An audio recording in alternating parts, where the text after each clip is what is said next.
This recording was co-produced with parents and carers in Suffolk and explores themes, concerns and questions raised by families working with our Sendia service.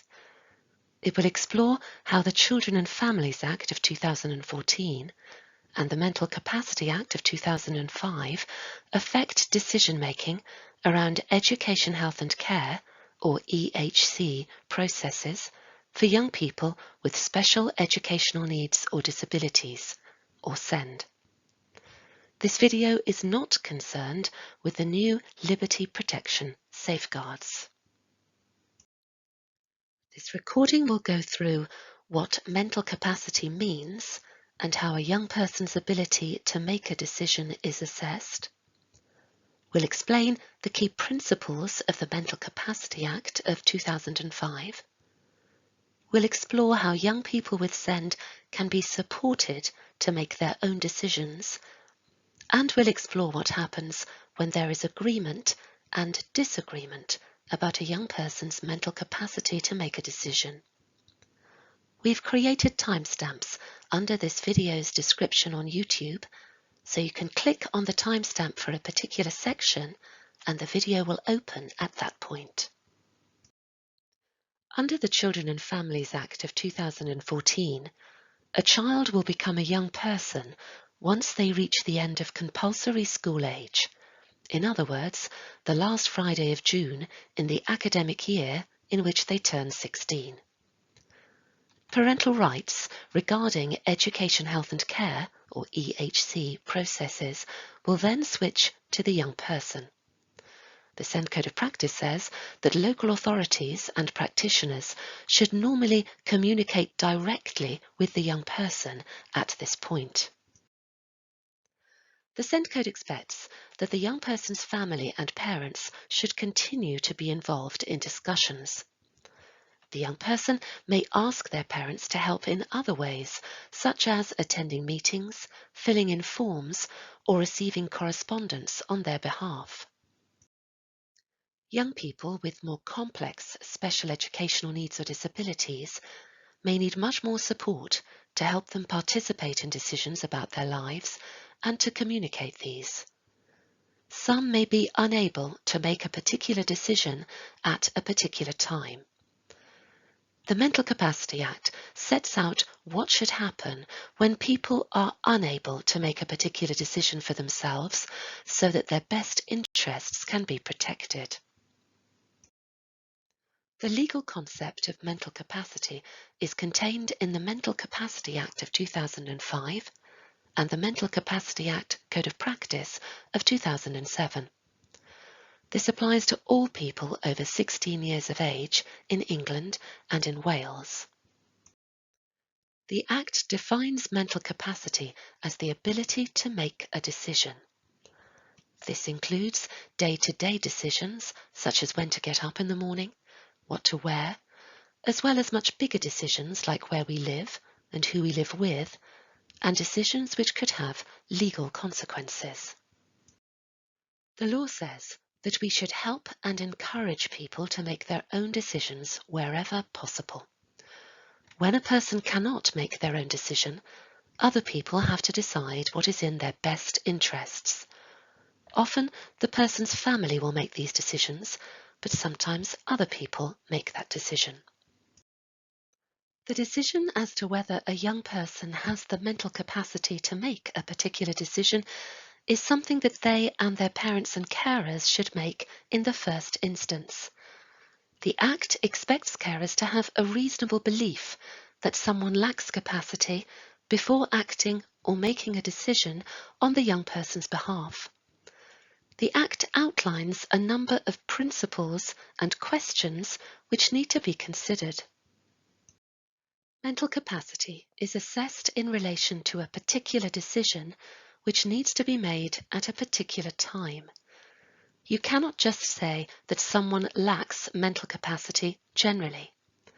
The Act recognises that a person may be able to make some decisions, but not others. Anyone assessing capacity has to answer a set of questions. Firstly, does the young person have a general understanding of what decision they need to make and why they need to make it. They don't need to understand all the fine details. And does the young person have a general understanding of the likely consequences of making or not making this decision? Can the young person remember and weigh up the information which is relevant to the particular decision?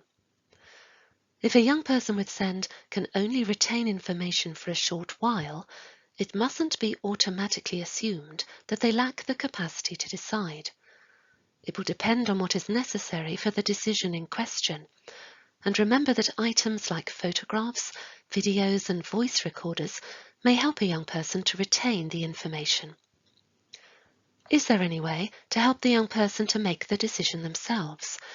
Information must be tailored to the individual needs and abilities of the young person with SEND before deciding whether they can weigh up that information. And can the young person communicate their decision or their wishes and feelings? Is there any way to help them to do this? This could be by using sign language or any other means like talking mats and the use of symbols. Would the services of a professional, such as a speech and language therapist, be helpful to support the young person to communicate their decision? When it comes to EHC processes, some larger decisions may have significant consequences. However, they are often made up of a number of smaller decisions. A young person with SEND may have the capacity to make some of the smaller decisions which contribute to a larger one. For example, let's consider the decision about the learning setting to be named in section I of the young person's EHC plan. There may be a number of smaller decisions which the young person is able to make which contribute to this significant decision, such as what do they want to study? Who do they want to study with? For example, existing friendship groups. And where do they want to live? For example, with family, near family, in their local community, or at a college. Next, we're going to explain the key principles set out by the Mental Capacity Act. Section 1 of the Mental Capacity Act sets out 5 underlying principles. Firstly, it should be assumed that a person can make their own decision unless it can be proved otherwise. No one should assume that a young person does not have capacity because they have special educational needs, or SEN, or because they have a disability. Everyone is different, and every decision is different. Because a young person lacked capacity to make a previous decision does not mean that they cannot make the decision in question. Secondly, a person must not be treated as being unable to make a decision unless all practical steps have been taken to help them to make that decision. A young person with SEND should have all the help and support possible to make and communicate their own decision before it is decided that they are not able to do so. We could wrongly think that a young person does not have capacity because the time or effort has not been taken to explain the information in a way that the young person can understand. For young people with SEND, it will most likely be their parents or carers who will support them to make decisions, but for older or looked after young people, it may be a GP or a solicitor or social services. We will shortly look in more detail at ways to support a young person to make a decision. Thirdly, a person should not be treated as lacking capacity just because other people think their decision is unwise. This applies even if family members, friends or healthcare or social care staff are unhappy with the decision. Disabled young people and those with SEN have the right to take risks and make an unwise decision just like other young people who do not have SEND. If they understand the consequences of their decision, it is their decision to make. If a decision they make is very out of character, and there are concerns, for example, that a young person may be experiencing undue pressure, then looking into this will focus on how the young person is making the decision rather than the decision itself. Fourthly, actions or decisions carried out on behalf of a young person who lacks capacity must be in their best interests. This only applies to someone who is deemed not to have capacity to make their own decision. If a young person has capacity, then their decision cannot be overturned because others believe it is in their best interests to decide otherwise. It's important to be clear about what is in the best interests of the young person and not what is in the best interests of those who support them. The fifth key principle outlined in the Act is that actions or decisions carried out on behalf of a person who lacks capacity should give them as much freedom as possible. So before taking action, there is a duty to consider whether the action can be achieved in a less restrictive way, as long as it is still in their best interests. The aims of these 5 statutory principles are to help people take part as much as possible in decisions that affect them, to assist and support them not to restrict or control their lives, and to protect people who may lack capacity. Because the Mental Capacity Act encourages individuals to play as big a role as possible in decision making, it helps prevent unnecessary interventions in their lives. So how should young people with SEND be helped to make their own decisions? To effectively support someone to be involved in decision making, you have to know and understand them and appreciate their individual perspective on their life. Embedding personalisation and person-centred approaches into all interactions with children and young people from an early age is therefore key to ensuring that they are prepared and able to participate and are supported to make informed decisions. As a member of the former Young People's Advisory Group, EPIC, has said, the more young people get involved, they will learn gradually to make decisions. Young people need to be encouraged or it will be scary when they turn 16. It's important to remember that decision-making is a skill. And if a young person is not taught that skill and not had an opportunity to practice it, they may appear to lack capacity when in reality they need to be supported to go through the decision-making process. Section 19 of the Children and Families Act says that local authorities must have regard to the importance of young people participating as fully as possible in decision-making and the importance of information and support to assist their participation. Young people with SEND will need to be supported to develop the same skills in order to engage in strategic decision-making, as they will to make individual decisions about their own lives. There are resources available to help with this. This guide outlines a participation plan which settings can use to support children and young people to take part in strategic decision-making. The NHS has produced some practical tools for helping young people develop the skills for making decisions around their health.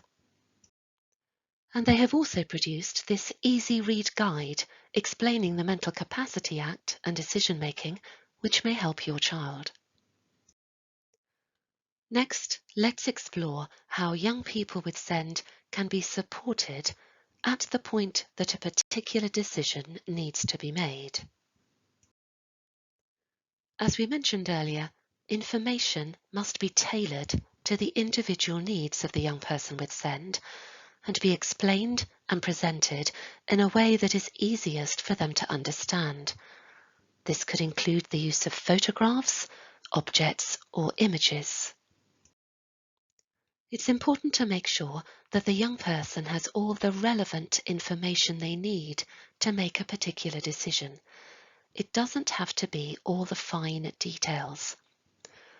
If the young person has a choice, Have they been given information on the alternatives? Relevant information includes the nature of the decision, the reason why the decision is needed, and the likely effects of deciding one way or another, or making no decision at all. Are there particular times of the day when a young person with SENS understanding is better? When are they most alert? When will any medication have kicked in? By contrast, some medication may cause drowsiness. A young person with epilepsy, for example, may not be able to make a decision during the day after a seizure. Or someone with a mental health issue may not be able to make a decision now, but in a week's time they may feel clearer. Also, are there places where the young person will be more at ease processing the information? And it's important that young people with SEND are given the time they need to think and respond, and they may benefit from having the decision broken down into simple steps. Information needs to be shared using the most appropriate form of communication for the individual young person. This may include picture or pointing boards, digital or physical talking mats, Makaton, or other visual aids. If pictures are being used to support communication, it's important to make sure that they are relevant and tailored to the particular young person. For example, a red bus may represent a form of transport to one young person with SEND, but may represent a day trip to another young person. Being supported by someone the young person trusts may make all the difference to their ability to engage in a decision-making process. This might be a family member or a friend, a GP or a social worker. Could anyone else help the young person to express their view? Perhaps a relative, a support worker or an interpreter, or maybe a speech and language therapist or an advocate. Consider, is a short-term medical condition affecting the young person's capacity? Would treating a condition first be important? Some young people may at times be able to make their own decisions, but have a condition which affects their decision-making at other times. An example of this might be a young person with autism whose capacity may be affected if they experience high anxiety in certain situations or sensory overload. If possible, it would be best to delay the decision until the young person has recovered and regained their capacity to make that particular decision. The Council for Disabled Children has produced this decision-making toolkit, which can be used in partnership with young people to support them to make their own decisions and to participate as fully as possible in any decisions made on their behalf. MENCAP has also produced some useful resources to support communication with young people who have a learning disability. The Mental Capacity Act Code of Practice is clear that all practical and appropriate steps must be taken to help people to make a decision for themselves. Let's consider next what happens when everyone is in agreement about a young person's mental capacity. As we explained earlier, the decision as to whether a young person has mental capacity to make a particular decision is something that they and their parents should make in the first instance. When it is agreed that a young person does not have capacity to make a decision, then parents will automatically make that decision for them unless the Court of Protection has appointed a different person to be their deputy. In line with the 5 underpinning principles of the Mental Capacity Act, the parents would have to make the decision which was in the best interests of the young person. The local authority would still have to seek the young person's views as part of any EHC decision-making process. In considering their best interests, it will be important to focus on the preparing for adulthood pathways of employment, living an independent life, enjoying relationships and being included in the community, and maintaining good health. If the young person does not have appropriate family or friends to speak for them, they may be entitled to an Independent Mental Capacity Advocate, or IMCA. They can support anyone over 16 years who has been assessed as lacking capacity regarding certain decisions about medical treatment, accommodation or care. In our county of Suffolk, this service is offered through POWER. Sometimes there is disagreement between the parents, the young person, the school or college being attended, and/or the local authority regarding a young person's mental capacity to make a particular decision. So let's consider what would need to happen. Where there is disagreement, it may then be necessary to seek an assessment to provide a professional opinion of the young person's capacity to make the decision. The Mental Capacity Act Code of Practice confirms that this opinion could come from a psychiatrist, a psychologist, a speech and language therapist, an occupational therapist, or a social worker. The assessment might also be undertaken by a GP or other medical professional who is closely involved with the young person. It is very important that such assessments are done by professionals with the necessary skills and the ability to communicate with the young person. A decision on a young person's mental capacity should not be made by a school or college. A mental capacity assessment might be helpful to support a parent who wished to take a decision on behalf of their young person and was being challenged by the local authority about their right to do so.